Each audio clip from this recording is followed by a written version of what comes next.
Umat Dharma dimanapun berada, kembali lagi pada channel YouTube kami, Kementerian Agama Kota Denpasar. Pada episode kali ini kami akan membahas mengenai Rahina Pegatuakan. Sebelum berlanjut pada dialog kami, izinkan kami untuk meminta restu dari Ida Sang Hyang Widi Wasa dengan mengaturkan penganjali umat. Om Swastiastu. Dalam beberapa menit ke depan kami akan membahas mengenai Rahina Pegatuakan. Kami dari Penyuluh Agama Hindu Kementerian Agama Kota Denpasar. Di sini ada Sri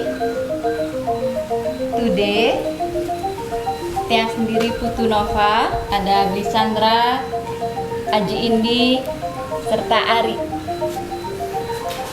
Nah, mengenai hari atau Rahina Pegatuakan ini sering sekali di umat Dharma saat hari Pegatuakan biasanya tradisinya melepas sarana prasarana atau atribut-atribut yang digunakan saat Rahina Galungan dan Kuningan. Pada saat hari Pegatuakan ini dilepas semuanya. Atau sering juga kita temui di masyarakat dan umat Dharma, setelah Rahina Pegatuakan ini baru boleh melaksanakan upacara-upacara atiwa-tiwa, upacara pawiwahan. Jadi sebenarnya Rahina Pegatuakan ini kapan ya dirayakannya atau disucikan atau bagaimana kita menyebutnya dari Rahina Pegatuakan ini? Baik, Om Swastiastu. Om Swastiastu. Om Swastiastu. Ya, Nang Sami, Penyuluh Agama non PNS Kementerian Agama Kota Denpasar, pemirsa umat sedharma, sahabat Dharma yang terkasih, yang budiman yang ada di rumah, yang menonton channel Kementerian Agama Kota Denpasar. Kembali lagi kami sama-sama untuk mengadakan dialog terkait dengan rerainan. Masalah Pegatuakan atau sering disebut dengan Bude Kliwon Wuku Pahang.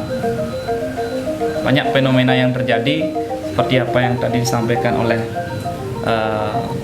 Nova terkait dengan rerainan itu sendiri.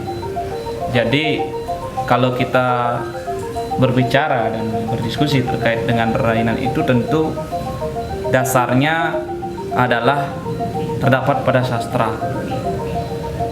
Sastra sebagai rujukan awal.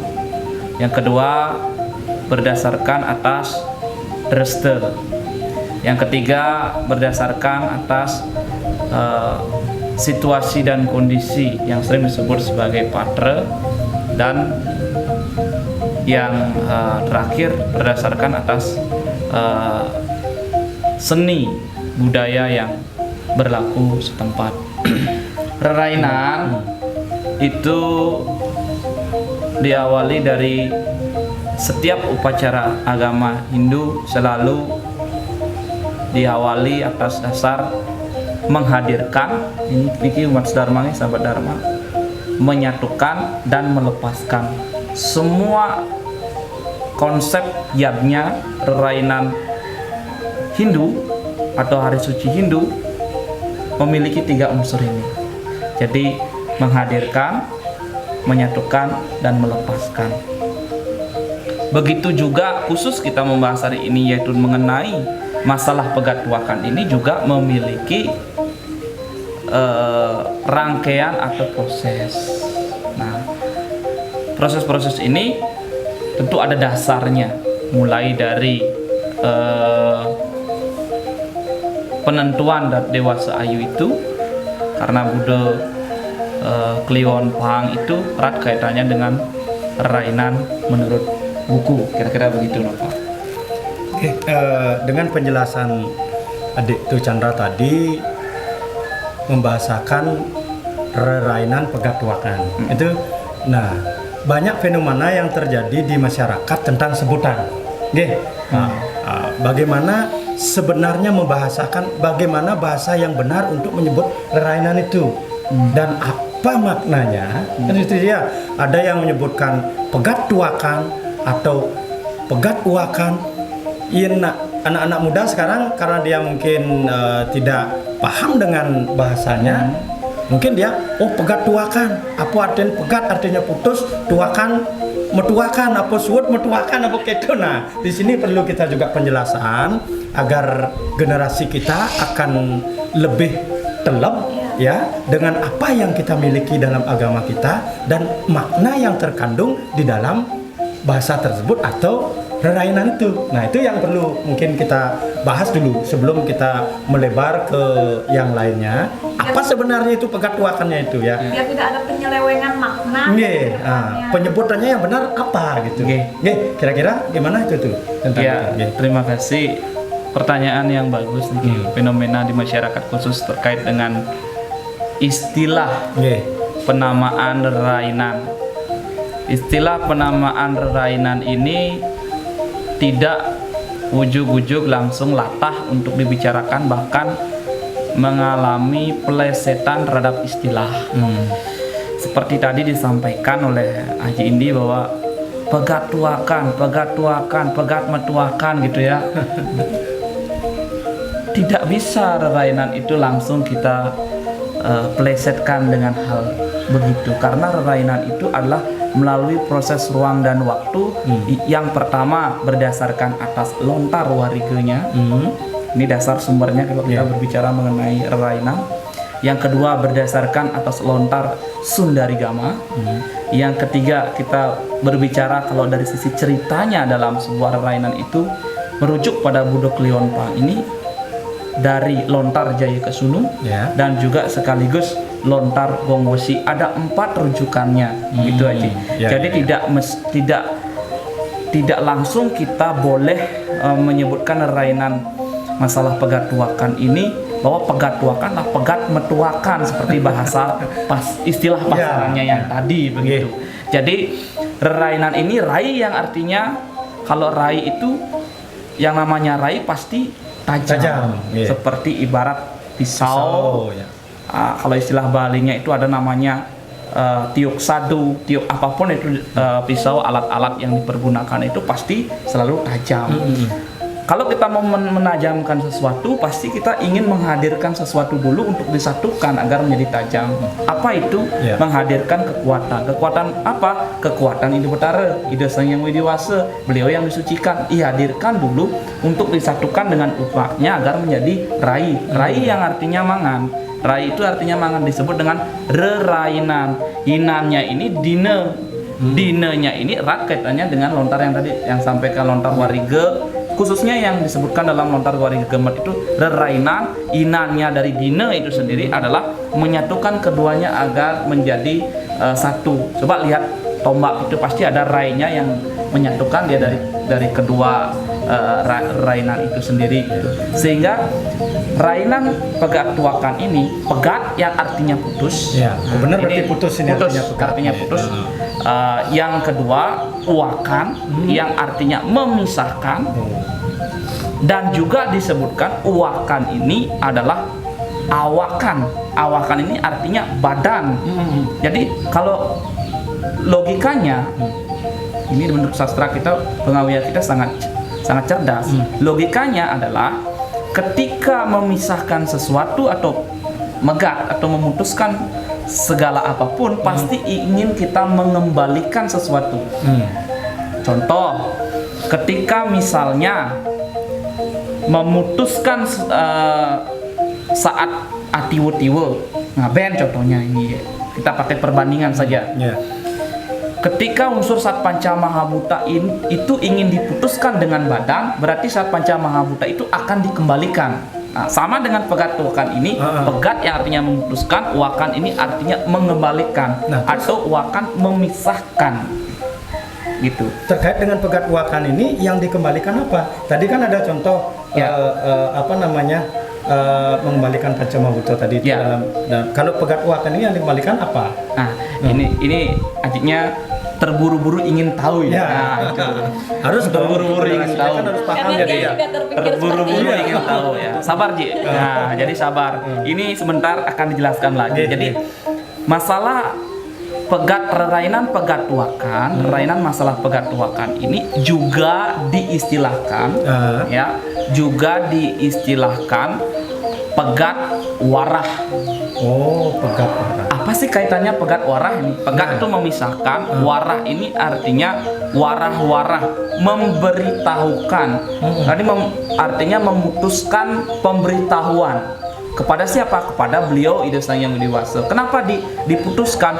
Pasti ada pengawalan tentunya sebelum memutuskan. Oh, ada awalnya. Ada awalannya. Nah, awalannya itu dimulai dari suatu rangkaian. Nah, rangkaian ini kira-kira Mas Dharma pasti memahami rangkaian apa kira-kira itu. Gitu. Rangkaian apa, Sri? Tumpok warige yang pertama. Ternyata pintar dirimu ya. Apa istilahnya kan mau pengarah bahwa selai galungan lagi selai galungan. Nah, sekarang kan ditutup jadi dipegatwakan seperti itu ya, Bi.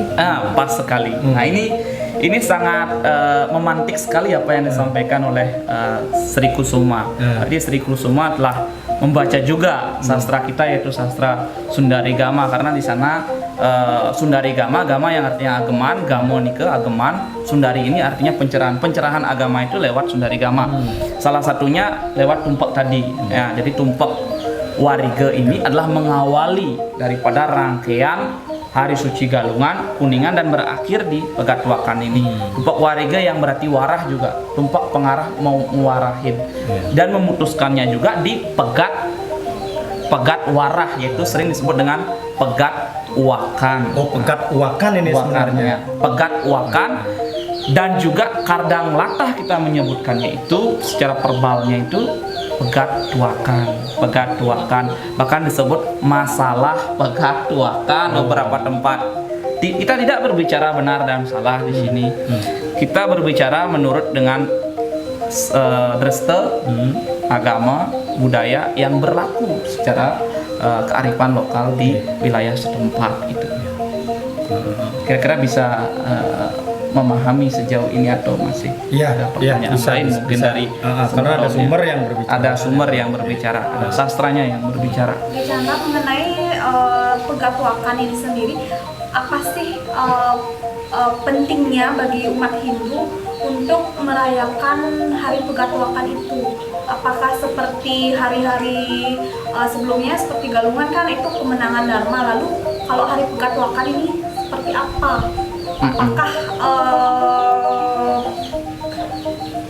di mana pentingnya hari pegatwakan Hari ini pentingnya. itu maksudnya ya? Jelas dalam Sundari Gama disebutkan bahwa di sini di Sundari Gama dijelaskan bahwa biar tidak salah kita buka saja bahwa Budek Lion Pegatwakan ngaran patiwarah penelasning mengkubiana semadi waraning dungulan ike bekasing praline ngaran kalingania ike pakenaning sang iku lumaksananing ikang yoga semadi umoring kaleane ringuni saha widana sarwa pawitra wangi-wangi aswa wakna ring sarwa dewa muang sesayut dirgayusa abesik katur ring sang yang tunggal panyeneng tetebus. Artinya, nah ini artinya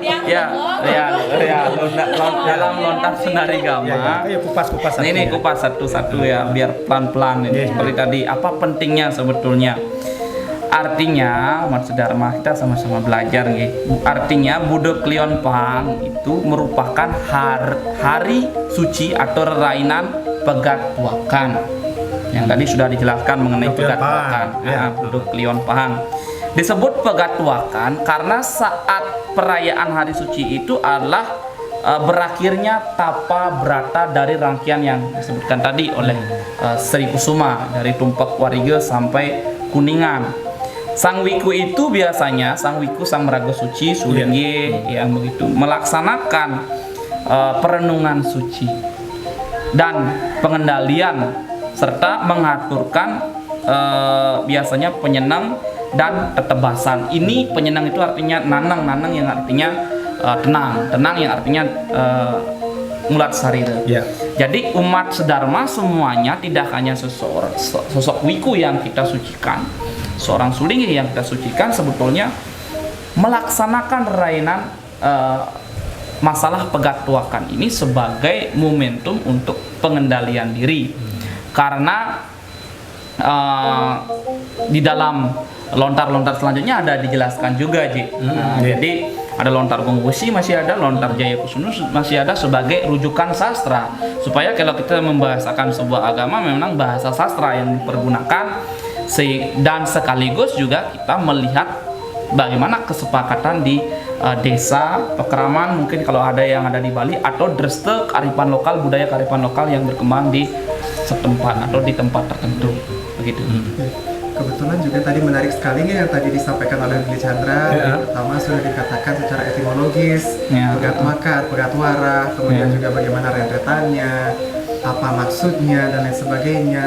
Kenapa bisa ada pegatwakan, itu kan dari yang disampaikan tadi artinya ada nyandi suara, pegatwakan, pegatwakan begitu jadinya. Tapi satu hal yang ingin Tiang pastikan lagi gitu. Kalau tadi kan dikatakan pegatwakan itu hari untuk mengembalikan lagi kan. Yang dari awalnya kita bangun, kita memulai, kita menjalankan, dan kemudian kita mengakhiri itu, kita mengembalikan itu. Tapi sebelum pegatwakan ini paling terakhir.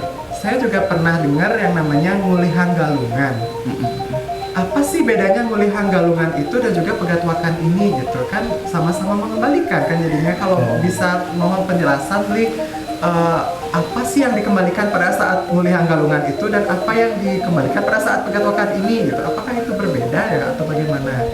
Ngulihang galung itu yang sering disebut di masyarakat tuh ulian itu ya berarti ya. Itu tuh antara ulian dengan pegatwakannya ini. Nah, kan sama-sama ngulian kan itu pengertiannya. Gimana kira-kira tuh ya? Di lontar Sundaregama juga dijelaskan, dan juga di lontar Gongwesi, di lontar Gongwesi umat sedharma dijelaskan bahwa rerainan masalah pegatwakan ini kan rangkaiannya jika dihitung dari tumpak wariga, dari wariga, kemudian dihitung galungan, kuningan yang besar-besar dulu sampai dengan Budok Leon Pahang ini, jika dihitung secara matematikanya Hindu atau sering rujukannya itu kalau matematika adalah pedewasan. Pedewasan itu rujukannya adalah lontar wariga itu sendiri. Dari tumpak wariga sampai dengan Budok Leon Pahang ini selama pewarah-warah Sang Hyang Aji Sasragamo atau ilmu pengetahuan itu 42 hari. 42 hari. Jadi satu bulan 7 hari atau bulan pitung dina. Nah, itu istilahnya.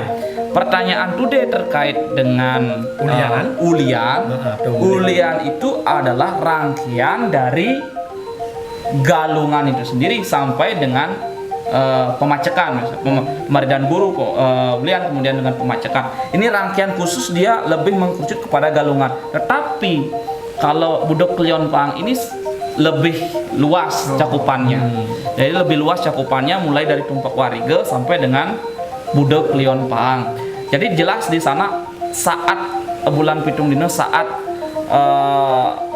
secara logika kita ngarahin tumbuh-tumbuhan terlebih dahulu, ya, menghadirkan kekuatan Sang Hyang Sangkara pada tumbuh-tumbuhan sehingga tumbuh-tumbuhan itu berbuah. Kita haturkan lewat rainan galungan. Sebelum itu kan ada sugihan juga, pembersihan dulu, tumpak wariga, kemudian pembersihan dulu Buana Agung, Buana Alit. Setelah itu baru nyomio dulu yang namanya penampakan galungan. Setelah itu hasilnya ada di galungan itu sendiri, goalnya ada di sana, keberhasilannya. Setelah galungan itu ada kuningan, pemacekan dan ulian. Nah itu. Kemudian ada kuningan, muningayang, artinya leluhur-leluhur kita supaya tidak lewat dari waktu itu tamasik. Nah, kalau itu panjang sekali nanti kalau dijelaskan. Yang terakhir baru 1 bulan 7 hari itu melepaskan, kemudian menghadirkan dulu, menyatukan di rangkaian dari tumpak wariga itu sampai Budok Leon sampai dengan kuningan itu, manis kuningan dan seterusnya. Setelah itu dipisahkan, puncaknya ada di pemutusnya ya, ada di Budo Klion Pahang. Itu kira-kira itu deh. Jadi itu menurut lontar gong besi. Nah, karena menurut lontar gong besi itu ya pewarah-warah Sang Hyang Aji itu ada selama 42 hari. Jadi selama 42 hari ini manusia dibekali pewarah-warah Sang Hyang Aji agama atau sastra agama. Makanya setiap rainan suci Galungan dan Kuningan itu ada dua konsepnya, nyomyo ikanang buto menadio dewa, artinya menyupat atau nyomyo mensterilkan sifat raksasa menjadi dewa, sifat dewa. Setelah jadi dewa baru kita bisa sembah, karena tanpa kita supat dulu sifat-sifat buta itu, maka tidak bisa kita akan sembah menjadi sifat-sifat para dewa. Begitu juga manusia. Berarti kita netralisir dulu ya, baru kita bisa menemukan kesucian itu. Ya.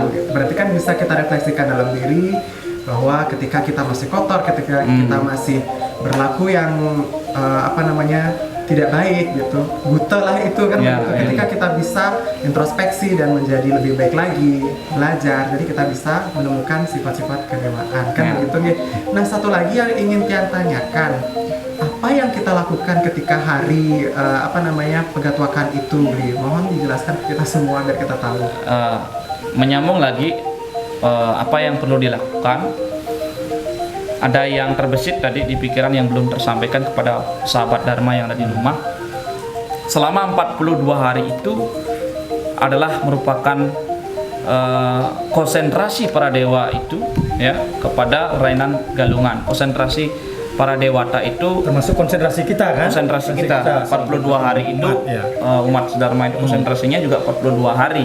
Itu yang terdapat di lontar gong besi. Apa yang dilakukan Beli saat Budo Klion Pahang? Karena saat penampakan Galungan ya, saat penampakan Galungan tidak bisa diplesetkan. Budaya Hindu bukan agama Hindu, budaya Hindu itu adalah memasang penjor, memasang gantung-gantungan, memasang lamak saat Kuningan, tamiang saat Kuningan. Semua sarana dan prasarana itu ya diturunkan dalam artian dilepaskan. Kenapa dilepaskan? Yang jelas yang pertama, kalau sudah lama dia seperti ini, karena ini kalau sudah lama kan layu, pasti dilepaskan secara logika. Secara logika keumatan, ini logika keumatan. Tapi logika harus berdasarkan atas sastra. Lontar Tarpeniyarnya salah satunya menyatakan bahwa ketika misalnya bunga itu sudah layu, tidak dipergunakan, mendingan itu perlino atau itu dibuang gitu ya. Salah satunya juga begitu. Semua prasarana penjor yang seperti itu diturunkan. Lamak semua diturunkan. Tamiang semua diturunkan. Itu diperlino juga atau dibakar. Apa yang dipergunakan untuk membakar ya sarana api. Sarana api itu adalah agni. Agni dipergunakan untuk membakar.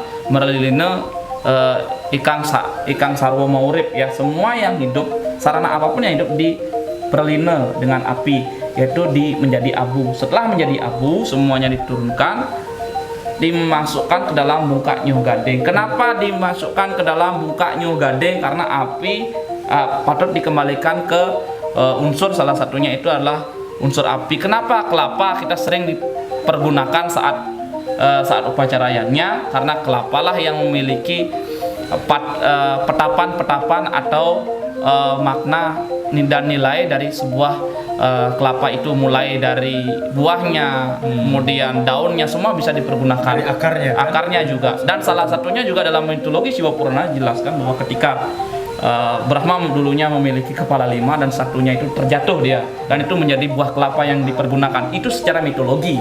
Tetapi kita harus kaji lewat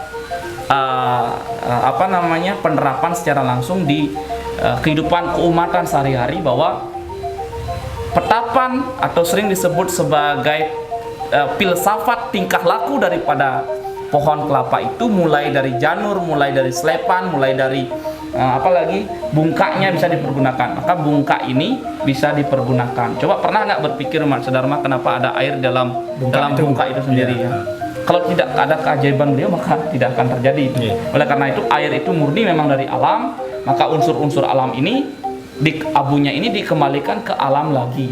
Nah, makanya bungka itu banyak lagi jenisnya bungka. Ya. Gadang, nyemulung dan lain sebagainya. Nah, itu nanti kita jelaskan dalam lontar teru pramana lebih mendalam. Jadi kalau masalah hal ini juga dimasukkan ke dalam bungka. Kenapa? Karena air di dalam bungka itu bisa nyomil, apapun bisa disomil dari bungka itu. Terus dibawa kemana bungka itu tuh? Kalau sudah dimasukkan, Apakah dipakai lawar lumah itu ya? Enggak ya. apa kita taruh di pelangkiran atau di mana? Oh iya itu gitu. sekarang. Ada di penempatannya begitu ya. Umat Sedharma penempatan menurut Lontar Sundari Gamo juga, Lontar Tarpiniyannya juga, karena di Bali itu erat dengan Lontar Tarpiniyannya, yannya di Bali itu bungka itu diletakkan di pelinggih rong 3 di bawahnya itu di bawah sebagai itu. dasar kekuatan, keselamatan gitu ya. Semuanya abu itu. Karena kan penjor itu kan buatan manusia semua. Budaya Hindu kan. Semua budaya ini dilebur menjadi satu, dan sebagai bentuk pemuliaan dan penghormatan terhadap budaya cipta karsa manusia itu yang dimuliakan lewat kekuatan ide betara atau ide yang widiwasa itu disatukan di bungka itu sendiri, sehingga menjadi bungkahing permana, bungkahing haradaya, bungkahing keuripan, sehingga ditanam di rong 3 gitu. Karena di sana konsepnya adalah Brahma, Wisnu dan Iswara. Kira-kira begitu tuh deh. Ampura sebelumnya, jadi saya menyebut sedikit mengenai upacara yakni pancayatnya selama rangkaian galungan hingga ke Buddha Kliwon Pegatuakan ini. Nah, saya mau bertanya, mengapa selama rangkaian galungan hingga Buddha Kliwon Pegatuakan ini tidak diperkenankan umat Hindu melaksanakan upacara manusiatnya ini? Nah, saya juga pernah mendengar mengenai istilah uncal balung. Nah, bisa dijelaskan sedikit mengenai uncal balung itu apa sih artinya? Oke, terima kasih. Pertanyaannya tadi terkait dengan uncal ya, uncal balung. Uncal balung ini adalah rangkaian daripada galungan uncal yang artinya nguncap yang artinya mengawali, ngawitin gitu. Lalu uncal balung ini berarti sudah memulai rangkaian rainan galungan itu. Jadi rainan galungan itu dimulai sampai dengan rainan Hari Suci Kuningan itu sendiri.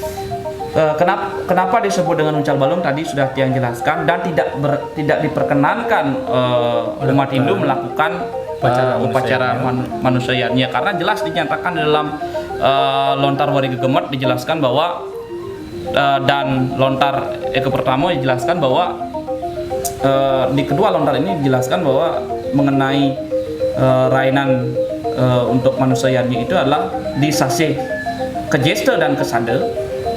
Ini sering disebut dengan Surya Siwana Pejah. Begitu juga di uncal balung. Ini sangat erat kaitannya ketiganya ini. Tanana ampeni ikang yadnya. Tidak ada yang bisa menerima yadnya itu sendiri. Itu. Dan bagaimana jika misalnya di dalam selama rangkaian galungan hingga ke Buddha Kliwon Pegatuakan itu ada umat Hindu yang meninggal secara dadakan? Apakah bisa dilaksanakan upacara ngabed atau dilaksanakan setelah hari raya Pegatuakan? Dalam sastra dijelaskan sebaiknya setelah galungan, tapi karena situasi dan kondisi yang tidak memungkinkan, ada caranya yang disebut dengan nyaurin padewasan. Artinya boleh pada saat itu, tetapi urgennya sejauh mana kan seperti itu ya? Iya, urgennya yang penting Mas.